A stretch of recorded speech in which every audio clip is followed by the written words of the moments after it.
Welcome back to my channel Jyothi all in one Kannada vlogs. ಹಿಂದಿನ ವಿಡಿಯೋದಲ್ಲಿ ಭಗವದ್ಗೀತೆಯ 6ನೇ ಅಧ್ಯಾಯದ ಶ್ಲೋಕ 11ರಿಂದ 15ರವರೆಗೆ ಹೇಳಿದ್ದೆವು. ಹಾಗೆ ಅನುವಾದನ ಹೇಳಿದ್ದೆವು. ಇವತ್ತಿನ ವಿಡಿಯೋದಲ್ಲಿ ಶ್ಲೋಕ 16ರಿಂದ ಶುರು ಮಾಡೋಣ, ಹಾಗೆ ಅನುವಾದನ ಹೇಳೋಣ. ಈಗ ಶ್ಲೋಕ 16. ನಾತಶ್ನತಸ್ತು ಯೋಗಸ್ತಿ ನ ಚೈಕಾಂತಮನಶ್ನತಃ ನ ಚಾತಿ ಸ್ವಪ್ನಶೀಲಸ್ಯ ಜಾಗೃತೋ ನೈವ ಚಾರ್ಜುನ. ಈಗ 16ನೆಯ ಶ್ಲೋಕದ ಅನುವಾದ. ಅರ್ಜುನನೇ, ಮನುಷ್ಯನು ಅತಿ ಹೆಚ್ಚಾಗಿ ತಿಂದರೂ ಅಥವಾ ಅತಿ ಸ್ವಲ್ಪ ತಿಂದರೂ, ಅತಿ ಹೆಚ್ಚಾಗಿ ನಿದ್ದೆ ಮಾಡಿದರೂ ಅಥವಾ ತಕ್ಕಷ್ಟು ನಿದ್ದೆ ಮಾಡಿದರೂ ಯೋಗಿಯಾಗಲು ಸಾಧ್ಯವಿಲ್ಲ. ಈಗ 17ನೆಯ ಶ್ಲೋಕ. ಯುಕ್ತಾಹಾರ ವಿಹಾರಸ್ಯ ಯುಕ್ತಚೇತಸ್ಯ ಕರ್ಮಸು ಯುಕ್ತ ಸ್ವಪ್ನಾವಬೋಧಸ್ಯ ಯೋಗೋ ಭವತಿ ದುಃಖಃ.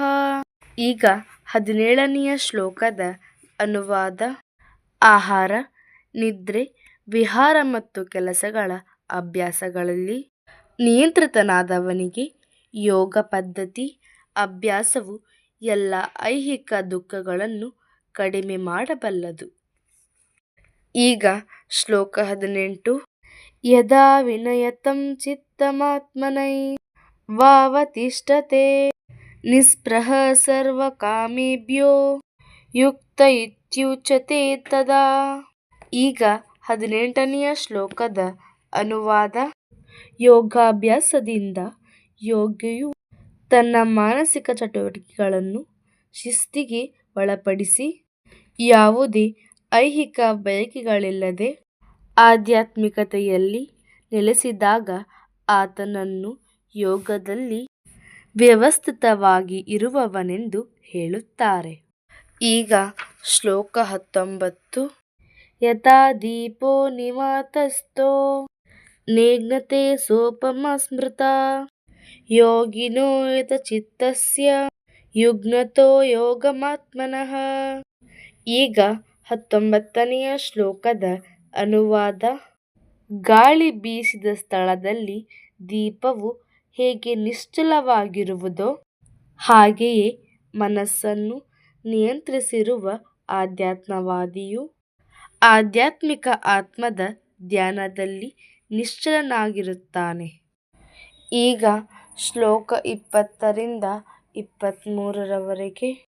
ಯತ್ರೋ ಪರಮೇತ ಚಿತ್ತಂ ನಿರುದ್ಧಂ ಯೋಗ ಸೇವಯಾ ಯತ್ರ ಚೈವಾತ್ಮನಾತ್ಮನಂ ಪಶ್ಯನ್ನಾತ್ಮನಿ ತುಷ್ಯತಿ ಸುಖಮಾತ್ಯಂತಿಕಂ ಯತದ್ವಂ ಬುದ್ಧಿಗ್ರಾಹ್ಯ ಮತೇಂದ್ರಿಯಂ ವೇತ್ತಿ ಯತ್ರ ನ ಚೈವಾಯಂ ಸ್ಥಿತಶ್ಚಲತಿ ತತ್ವತ್ ಯಂ ಲಬ್ಧ್ವಾ ಚಾಪರಂ ಲಾಭಂ ಮನ್ಯತೆ ನಾಧಿಕಂ ತತಃ ಯಸ್ಮಿನ್ ಸ್ಥಿತೋ ನ ದುಃಖೇನ ಗುರುಣಾಪಿ ವಿಚಾಲ್ಯತೆ ತಂ ವಿದ್ಯಾ ದುಃಖ ಸಂಯೋಗಂ ಯೋಗಂ ಯೋಗ ಸಂಜಿತಂ.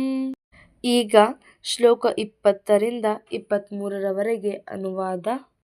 ಪರಿಪೂರ್ಣತೆಯ ಲಕ್ಷಣವೆಂದರೆ ಶುದ್ಧ ಮನಸ್ಸಿನಿಂದ ಆತ್ಮವನ್ನು ಕಾಣುವ ಶಕ್ತಿ ಮತ್ತು ಆತ್ಮನಲ್ಲಿ ಆಸ್ವಾದಿಸಿ ಸಂತೋಷಪಡುವ ಶಕ್ತಿ.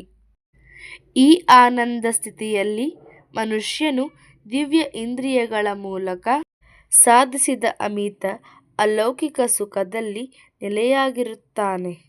ಹೀಗೆ ನೆಲೆಯನ್ನು ಪಡೆದವನು ಸತ್ಯವನ್ನು ಬಿಡುವುದೇ ಇಲ್ಲ. ಇದನ್ನು ಪಡೆದ ನಂತರ ಇದಕ್ಕಿಂತ ಹೆಚ್ಚಿನ ಗಳಿಕೆ ಯಾವುದೂ ಇಲ್ಲ ಎಂದು ಯೋಚಿಸುತ್ತಾನೆ. ಇಂತಹ ಸ್ಥಾನದಲ್ಲಿ ನಿಂತವನು ಅತ್ಯಂತ ತೀವ್ರವಾದ ಕಷ್ಟಗಳಲ್ಲಿಯೂ ವಿಚಲಿತನಾಗುವುದಿಲ್ಲ. ಐಹಿಕ ಸಂಪರ್ಕದಿಂದಾಗುವ ಎಲ್ಲ ದುಃಖಗಳಿಂದ ವಾಸ್ತವವಾದ ಸ್ವಾತಂತ್ರ್ಯವೆಂದರೆ ಇದೆ. ಈ ವಿಡಿಯೋ ನಿಮಗೆ ಇಷ್ಟ ಆದರೆ ಹರೇ ಕೃಷ್ಣ ಅಂತ ಕಮೆಂಟ್ ಮಾಡಿ, ಲೈಕ್ ಮಾಡಿ, ಶೇರ್ ಮಾಡಿ, ಸಬ್ಸ್ಕ್ರೈಬ್ ಆಗಿ. Bye bye. Thanks for watching.